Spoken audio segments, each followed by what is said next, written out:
Solar സമരത്തിൽ നിന്ന് 2013 CPM തലയൂരിയത് John Brittas നടത്തിയ ഒത്തുതീർപ്പ് ചർച്ചയുടെ അടിസ്ഥാനത്തിലെന്ന് വെളിപ്പെടുത്തൽ. മുതിർന്ന മാധ്യമപ്രവർത്തകൻ ജോൺ മുണ്ടക്കയം സമകാലിക മലയാളം വാരികയിൽ എഴുതിയ സോളാർ സമരത്തിന്റെ കഥയിലാണ് ഈ പരാമർശമുള്ളത്. ലേഖനത്തിലെ വെളിപ്പെടുത്തൽ സത്യമെന്ന് തിരുവഞ്ചൂർ രാധാകൃഷ്ണൻ വ്യക്തമാക്കി. എന്നാൽ ചെറിയാൻ ഫിലിപ്പിന്റെ ഫോണിലൂടെ തിരുവഞ്ചൂരാണ് തന്നെ വിളിച്ചതെന്ന ജോൺ ബ്രിട്ടാസും VSന്റെ പിടിവാശി മൂലമാണ് സമരം നടന്നതെന്ന് സ്ഥിരീകരിച്ച് ചെറിയാൻ ഫിലിപ്പും രംഗത്തെത്തി. CPM നേതൃത്വം അറിഞ്ഞുകൊണ്ടായിരുന്നു സോളാർ സമരം ഒത്തുതീർക്കാൻ നീക്കം നടന്നത് എന്നാണ് ജോൺ മുണ്ടക്കയം ലേഖനത്തിൽ പറയുന്നത്. സമരം എങ്ങനെയെങ്കിലും അവസാനിപ്പിക്കേണ്ടേ എന്നായിരുന്നു ഫോണിലൂടെ ജോൺ ബ്രിട്ടാസ് തന്നോട് ചോദിച്ചത്. മുകളിൽ നിന്നുള്ള നിർദ്ദേശപ്രകാരമാണ് ബ്രിട്ടാസിന്റെ ഫോൺ വിളിയെന്ന് മനസ്സിലായി. ഉടനെ വാർത്താസമ്മേളനം നടത്തി സോളാർ കേസിൽ ജുഡീഷ്യൽ അന്വേഷണം പ്രഖ്യാപിച്ചാൽ സമരം പിൻവലിക്കാൻ തയ്യാറാണെന്ന് ഉമ്മൻചാണ്ടിയെ അറിയിക്കാമോ എന്നായിരുന്നു ബ്രിട്ടാസിന്റെ ആവശ്യം. ഇക്കാര്യം നേരെ മുഖ്യമന്ത്രി ഉമ്മൻചാണ്ടിയെ വിളിച്ചറിയിച്ചു.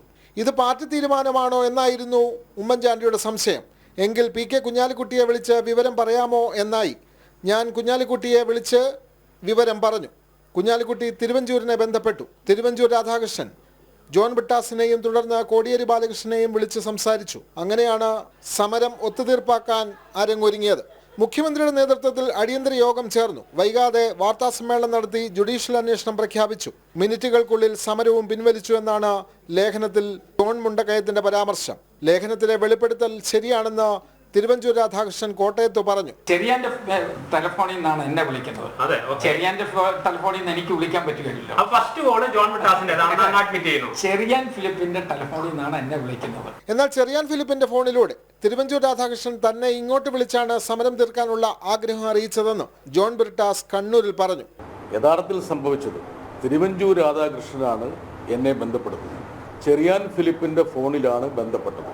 ഞാൻ കൈരളിയുടെ ഓഫീസിൽ ഇരിക്കുമ്പോൾ ചെറിയാൻ ഫിലിപ്പിൻ്റെ ഫോണിൽ അദ്ദേഹം സംസാരിച്ച ശേഷം ആ ഫോണാണ് എനിക്ക് ചെറിയാൻ ഫിലിപ്പ് കൈമാറുകയും അദ്ദേഹം ഈ സോളാർ വിഷയത്തെക്കുറിച്ചുള്ള സമരത്തെക്കുറിച്ചും അതിൽ സർക്കാർ ഏത് നിലയ്ക്കുള്ള ഒത്തുതീർപ്പിന് തയ്യാറാണെന്നും പ്രതിപക്ഷത്തിൻ്റെ ആവശ്യങ്ങൾ അംഗീകരിക്കാൻ തയ്യാറാണെന്നും ദയവ് ചെയ്ത് എന്തെങ്കിലും നിർദ്ദേശങ്ങളുണ്ടെങ്കിൽ അത് അറിയിക്കണമെന്നും CPM നേതൃത്വത്തെ തൻ്റെ ഈ മനോഗതം അറിയിക്കണമെന്നും അദ്ദേഹം ആവശ്യപ്പെടുകയാണ് ചെയ്തത്, നിർദ്ദേശിക്കുകയാണ് ചെയ്തത്. അല്ലാതെ ജോൺ മുണ്ടക്കയത്തെ ഞാൻ വിളിക്കുകയോ തിരുവഞ്ചൂർ രാധാകൃഷ്ണനെ ഞാൻ വിളിക്കുകയോ ചെയ്യുന്ന സംഭവമില്ല. സമരം ഒത്തുതീർക്കാനുള്ള ചർച്ചയിൽ തിരുവഞ്ചൂരിനെ കാണാൻ തനിക്കൊപ്പം ജോൺ ബ്രിട്ടാസ് ഉണ്ടായിരുന്നുവെന്നാണ് ചെറിയാൻ ഫിലിപ്പ് പറയുന്നത്. എന്നാൽ സമരം അവസാനിപ്പിക്കാൻ ഇരുകൂട്ടരും ആഗ്രഹിച്ചിരുന്നുവെന്നും VS അച്യുതാനന്ദന്റെ പിടിവാശി മൂലമാണ് സമരം നടന്നത് എന്നുമാണ് ചെറിയാൻ ഫിലിപ്പിന്റെ ഭാഷ്യം.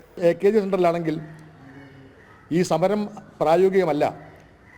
അത് മുന്നോട്ട് പോയാൽ ഉണ്ടാകാവുന്ന പ്രത്യാഘാതങ്ങളെക്കുറിച്ച് CPMന്റെ നേതാക്കന്മാർക്കും ഒരുപറ്റം നേതാക്കന്മാർക്കും ധാരാളം ആശങ്കകളുണ്ടായിരുന്നു. ശ്രീ VS അച്യുതാനന്ദൻ്റെ പിടിവാശിക്ക് വഴങ്ങിയാണ് LDF യോഗം അങ്ങനൊരു അപ്രായോഗിക സമരം പ്രഖ്യാപിച്ചത്. ഇടതു വലത് മുന്നണികൾ തമ്മിലുള്ള ഒത്തുതീർപ്പ് രാഷ്ട്രീയത്തിന്റെ തെളിവാണ് പഴയ സോളാർ സമരമെന്ന് BJP സംസ്ഥാന അധ്യക്ഷൻ K. സുരേന്ദ്രനും കുറ്റപ്പെടുത്തി. ജനം, തിരുവനന്തപുരം.